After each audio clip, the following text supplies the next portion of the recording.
वासुदेवाय हरे परमात्मने प्रणतः क्लेशनाशाय गोविन्दाय नमो नमः। जय जय राधा वल्लभ श्री हरिवंश जय जय श्री वृंदावन श्री वनचंद जय जय राधा वल्लभ हित हरिवंश जय जय हित वृंदावन हित मन चंद श्री कृष्ण गोविंद हरे मुरारे हे नाथ नारायण वासुदेव राधे कृष्ण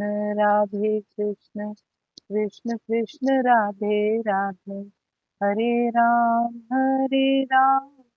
राम राम हरे हरे हरे कृष्ण कृष्ण कृष्ण हरे हरे हरे राम राम राम हरे हरे। ओम श्री गणेशाय नमः, श्री सीताराम नमः, श्री राधे श्याम नमः, उमापति महादेव की जय, श्री गुरुवे नमः, श्री हनुमते विराजिए, सब संतन की जय जय, सब भक्तन की जय जय, जय जय सीताराम जय जय राधे श्याम। श्री हित हरिवंश श्री हित हरिवंश श्री हित हरिवंश। सबसे पहले भाव से परमात्मा श्री कृष्ण के चरणों में बार बार प्रणाम करते हुए आगे बढ़ते हैं। श्लोक संख्या नंबर 24, अध्याय 11।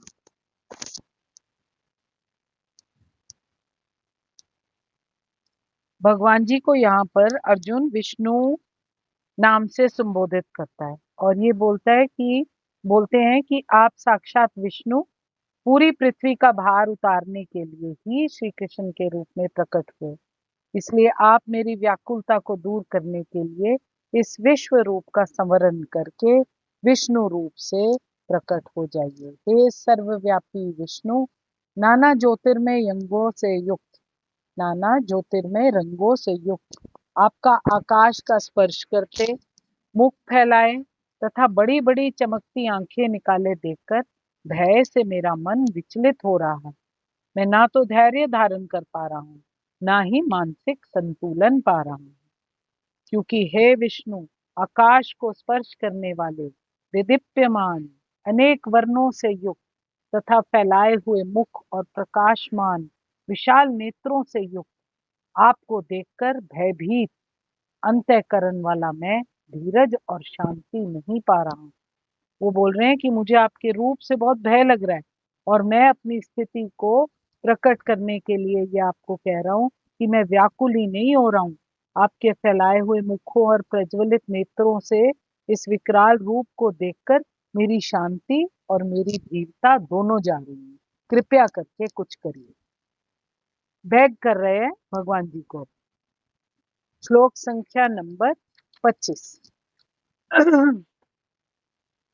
दाढ़ों के कारण विकराल और प्रलय काल की अग्नि के समान प्रज्वलित आपके मुखों को देखकर मैं दिशाओं को नहीं जानता हूँ और सुख भी नहीं पाता हूँ। इसलिए हे देवेश, हे जगन निवास, आप प्रसन्न हो। जब हम फंस जाते हैं और हमको पता होता है कि भी हम किसी के मर्सी पर होते हैं तो हम उससे एकदम क्या कहते हैं आग्रह करते हैं कि किसी तरीके से आप हमें बताएं, इसीलिए हम उसकी प्रसन्नता के लिए फिर कुछ भी करते हैं। यहाँ अर्जुन बिल्कुल यही कर रहे हैं। भगवान जी का भयंकर विकराल रूप देखकर जो चारों ओर फैला हुआ है, जिसकी मुख भुजाएं हर तरफ हैं, तो उससे अर्जुन को देखकर इतना शौक लगता है कि वो दिशा बोध उसका खत्म हो जाता है। उसको समझ ही नहीं आता कि अब मैं करूं क्या, जब क्योंकि वो इतना कुछ अपने सामने देख रहा है कि वो बयान नहीं कर पा रहा भगवान जी को। हे देवेश, हे जगन निवास, आप मुझ पर प्रसन्न हो। मैं इस प्रकार से आपके प्रलयकालीन स्वरूप मुखों को तथा विकराल दांतों को देखकर अपना संतुलन नहीं रख पा रहा हूँ। मैं सब ओर से मोहग्रस्त हो रहा हूँ। परमात्मा मुझे बचाइए। श्लोक संख्या नंबर 26 और 27। वे सभी धृतराष्ट्र के पुत्र राजाओं के समुदाय सहित आप में प्रवेश कर रहे हैं और भीष्म पितामह, द्रोणाचार्य, व कर्ण और हमारे पक्ष के भी प्रधान योद्धाओं के सहित सब के सब आपकी दाढ़ों के कारण विकराल भयानक मुखों में बड़ी वेग से दौड़ते हुए प्रवेश कर रहे हैं और कई एक चूर्ण होते हुए शिरों सहित आपके दांतों के बीच में लगे हुए दिख रहे हैं। अर्जुन क्या बोलते हैं भगवान जी को कि धृतराष्ट्र के सारे पुत्र अपने समस्त सहायक राजाओं के सहित तथा भीष्म, द्रोण, कर्ण, हमारे भी प्रमुख योद्धा सब आपके विकराल मुख में प्रवेश कर रहे हैं। उनमें से कुछ के शिरों को तो मैं आपके दांतों के बीच में चूर्णित हुआ देख रहा हूं। चूर्णित वर्ड यहाँ पर अर्जुन यूज करता है। चूर्ण तरुत मांगे, यहाँ पर बोलता है कि आपके दांतों के तले वो सारे चूर्णित हो रहे हैं, मुख में चूर्ण होते हुए अपने आसपास अपने सारे संबंधियों को अर्जुन देखकर एकदम हताश है, घबराया हुआ है, उसके रोंगटे खड़े हो रहे हैं। अर्जुन जो चीज देख पा रहे हैं वो इतनी भयंकर और भयावह है कि उससे उसका उल्लेख भी प्रॉपरली नहीं किया जा रहा। और वो भगवान जी को बोल रहे हैं कि आप कृपया मुझे इस टाइम पे आप मेरी मदद कीजिए। श्लोक संख्या नंबर 28। जैसे नदियों के बहुत से जल के प्रवाह स्वाभाविक ही समुद्र में सन्मुख दौड़ते हैं अर्थात समुद्र में प्रवेश कर लेते हैं, वैसे ही वह नर लोक के वीर भी आपके प्रज्वलित मुखों में प्रवेश कर रहे हैं।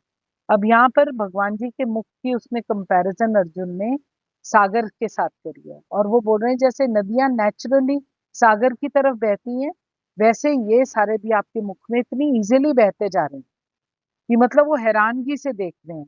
जैसे नदियां बहुत से जल के प्रवाह स्वाभाविक ही समुद्र के ही सन्मुख दौड़ते हैं अर्थात समुद्र में प्रवेश करते हैं, वैसे ही नरलोक के वीर भी आपके प्रज्वलित मुखों में प्रवेश कर रहे हैं। जिस प्रकार नदियों की अनेक तरंगे समुद्र में जाकर प्रवेश कर लेती हैं, उसमें जाकर मिल जाती हैं, उसी प्रकार ये समस्त महान योद्धा भगवान जी के प्रज्वलित मुखों में प्रवेश कर रहे हैं। श्लोक संख्या नंबर 29। जैसे पतंग मोहवश नष्ट होने के लिए प्रज्वलित अग्नि में अति वेग से दौड़ते हुए प्रवेश करते हैं, वैसे ही ये सब लोग भी अपने नाश के लिए आपके मुखों से अति वेग से दौड़ते हुए प्रवेश कर रहे हैं। पतंगे को पता है कि वो लाइट को देखकर एकदम क्रेजी हो जाता है, कमला होकर वहां पे आसपास लाइट के घूमता रहता है, जबकि उसको पता है कि अब उसके प्राण चले जाएंगे। वो इसी प्रकार से वो बोल रहे हैं जैसे पतंगे मोहवश, इतना मोह होता है उनको लाइट से कि वो नष्ट होने के लिए प्रज्वलित अग्नि में भी अति वेग से दौड़ते हुए कूद जाते हैं, वैसे ही सब लोग भी अपने नाश के लिए आपके मुख में अति वेग से दौड़ते हुए प्रवेश कर रहे हैं। मैं समस्त लोगों को पूर्ण वेग से आपके मुख में उसी प्रकार प्रविष्ट होते देखता हूँ जिस प्रकार पतंगे अपने विनाश के लिए प्रज्वलित अग्नि में कूद पड़ते हैं। ज्योति को देखकर पतंगा मदहोश हो जाता है, वो नष्ट होने को तैयार हो जाता है और इस सब की वजह क्या है? केवल उसका मोह। वो रेजिस्ट ही नहीं कर पाता अपने मोह को। वैसे ही श्री कृष्ण कह रहे हैं कि संकल्प से हमारा स्वभाव बनता है। पतंगे की भांति अपने ऊपर अगर हम कंट्रोल नहीं करते तो परमात्मा के मुख में हमारा भी प्रवेश होगा। यही योद्धाओं की फेट नियति थी, यही योद्धाओं की किस्मत थी और अंत में जो परमात्मा है श्री कृष्ण, सब उनको कंट्रोल कर रहे हैं। श्री कृष्ण ही सारे लोगों को कंट्रोल कर रहे हैं। न जाने कौन से मोह में पड़े हुए अपने नाश के लिए वो पतंगे की भांति दौड़ दौड़ के परमात्मा श्री कृष्ण के मुख में प्रवेश कर रहे हैं। श्लोक संख्या नंबर 30। आप उन संपूर्ण लोगों को प्रज्वलित मुखों द्वारा ग्रास करते हुए सब ओर से बार बार चाट रहे हैं। हे विष्णु, आपका उग्र रूप प्रकाश संपूर्ण जगत को तेज के द्वारा परिपूर्ण करके तपा रहा। अर्जुन कह रहे हैं अर्जुन, इतना महान योद्धा था, पर वो भी जो देख रहा है उससे वो मंत्र मुग्ध हो चुका है, एकदम हैरान, परेशान और भयभीत है, उसका वर्णन ही नहीं कर पा रहा। इसीलिए वो बोलता है, आप उन संपूर्ण लोगों को प्रज्वलित मुखों द्वारा ग्रास करते हुए सब ओर से बार बार चाट रहे हैं। हे विष्णु, आपका उग्र प्रकाश संपूर्ण जगत को तेज के द्वारा परिपूर्ण करके तपा रहा है। सारी दुनिया जल रही है। वो अर्जुन बोलते हैं भगवान जी को, मैं देखता हूं कि आप अपने प्रज्वलित मुखों से सभी दिशाओं के लोगों को निगले जा रहे हैं। हे विष्णु, मैं देखता हूं कि आप अपने प्रज्वलित मुखों से सभी दिशाओं के लोगों को निगले जा रहे हैं। आप सारे ब्रह्मांड को अपने तेज से आपूरित करके अपनी विकराल झुलसाती किरणों सहित प्रकट हो रही। हर तरफ उनकी किरणें बिखरी हुई हैं। पूरा जगत ऐसे लग रहा है उस किरणों में समेटा जा रहा है। असंख्य मुखों की अग्नि से पूरा ब्रह्मांड जो है वो तप रहा है। इन मुखों से सब तीव्र गति से परमात्मा के मुख में प्रवेश कर रहे हैं, वो उनको खा रहे हैं, चाट रहे हैं। भयानक और विध्वंस, भयानक दृश्य अर्जुन को देखने को मिल रहा है और उसको समझ नहीं आ रहा वो इस वक्त अपनी इमोशंस को कैसे कंट्रोल करे। श्लोक संख्या नंबर 31। मुझे बतलाइए कि आप उग्र रूप वाले कौन हैं। हे देवों में श्रेष्ठ, आपको नमस्कार हो। आप प्रसन्न होइए। आदि पुरुष, आपको मैं विश्व राम राम विशेष रूप से जानना चाहता हूँ, क्योंकि मैं आपकी प्रवृत्ति को ही नहीं जानता। अर्जुन तो भगवान जी को सखा रूप में समझते हैं, पर अब वो भगवान जी के स्वरूप को देखकर बहुत अचंभित है। उग्र रूप वाले यही परमात्मा है जो उसके साथ गले में बाहें डालकर अर्जुन घूमते थे। इसीलिए अर्जुन कह रहे हैं, मुझे बतलाइए कि आप उग्र रूप वाले कौन है, क्योंकि उन्होंने तो उनको हमेशा संभव और शांत देखा। अब इस उग्र और उत्तेजित रूप में वो उनको देखकर टॉलरेट नहीं कर पा रहे। हे देवों में श्रेष्ठ, इस बात को वो मान रहे हैं कि आपकी विभूतियों को मैं पहचानता हूँ परमात्मा, आप देवों में श्रेष्ठ हैं, आप देवों के आदि देव हैं, मैं इस बात को मानता हूँ। हे देवों में श्रेष्ठ, आपको नमस्कार। आपकी ये क्वालिटी देखकर सिर झुकाए सिवाय मेरे पास और कोई ऑप्शन नहीं है। वो समझ रहे हैं कि भगवान जी के कितने डिफरेंट डिफरेंट इमोशंस अब उनके सामने आ रहे हैं, और सबसे बड़ी बात है वो उग्र रूप है। दांतों के तले उसके फेवरेट लोगों को चूर्ण कर रहे हैं। सारे लोग उनके मुंह में तेज गति से बढ़ते जा रहे हैं, और वो इस बात को खड़ा देख रहा है और इस बात से नतमस्तक है कि मैं उनके मुख में नहीं जा रहा, कि परमात्मा शुक्र है मैं बच गया। पर बात ये है कि ये सब कुछ हो क्या रहा है मेरे आसपास। मुझे बतलाइए कि आप उग्र रूप वाले कौन है, देवों में श्रेष्ठ, आपको नमस्कार हो। आप प्रसन्न हो जाइए। अब आप बंद कर दो, ये सब कह रहे हैं, आप प्रसन्न हो जाइए। आदि पुरुष, आपको मैं विशेष रूप से जानना चाहता हूँ, क्योंकि मैं आपकी प्रवृत्ति को ही नहीं जानता। हम सोचते हैं कि हम सारे लोगों को एकदम अंदर से जानते होते हैं, पर कई बार हमारे बहुत सगा संबंधी कोई ऐसा रूप दिखा देते हैं कि हमको खुद ही शौक लग जाता है कि ऐसा भी इसका रूप था, ये ऐसा भी हो सकता है। कई बार हम बोलते हैं, अच्छा ये ऐसा भी हो सकता है। हे देवेश, कृपा करके मुझे बतलाइए कि इतने उग्र रूप में आप कौन हैं। मैं आपको नमस्कार करता हूँ, कृपा करके मुझ पर प्रसन्न हो। आप आदि भगवान हैं। मैं आपको जानना चाहता हूँ, क्योंकि मैं नहीं जान पा रहा हूँ कि आपका प्रयोजन है क्या। श्लोक संख्या नंबर 32।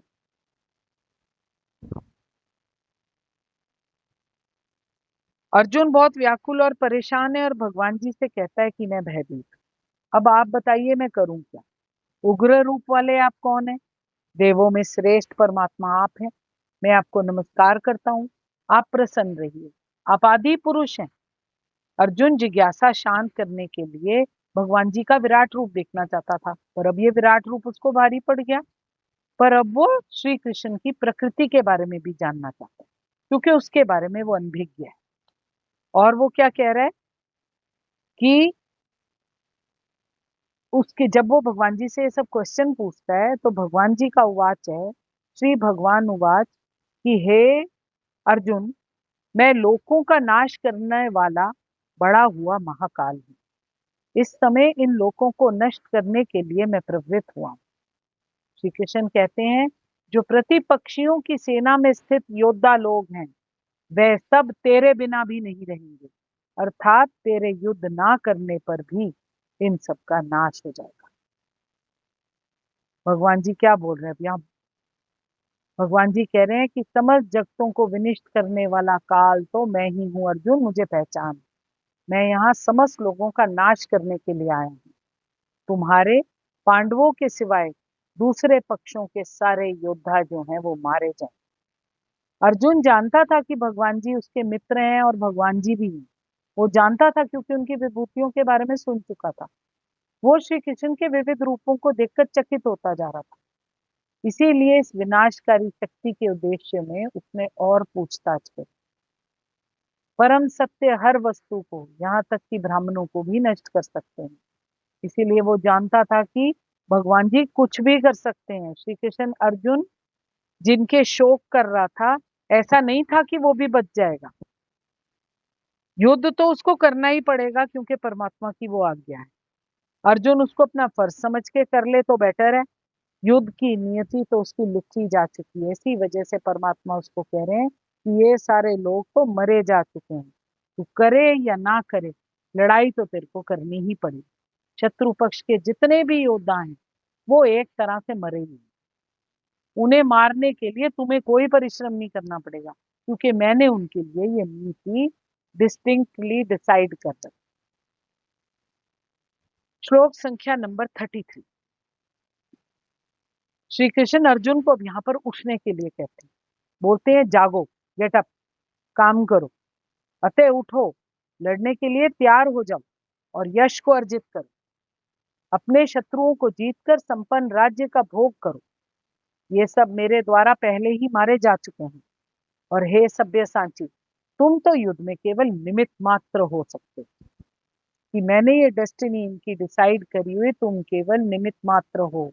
हे सभ्य सांची, उनको बोल रहे हैं कि तुम तो बाएं हाथ से भी अपना वो चला सकते हो, तीर। इसीलिए वो उनको बोल रहे हैं कि ये जो तुम इतने बड़े योद्धा हो, जो युद्ध भूमि अपने इतने कौशल दिखा चुके हो, सारे तीर छोड़ चुके हो, एक पटु योद्धा के रूप में भगवान जी उसको संबोधित करते हैं।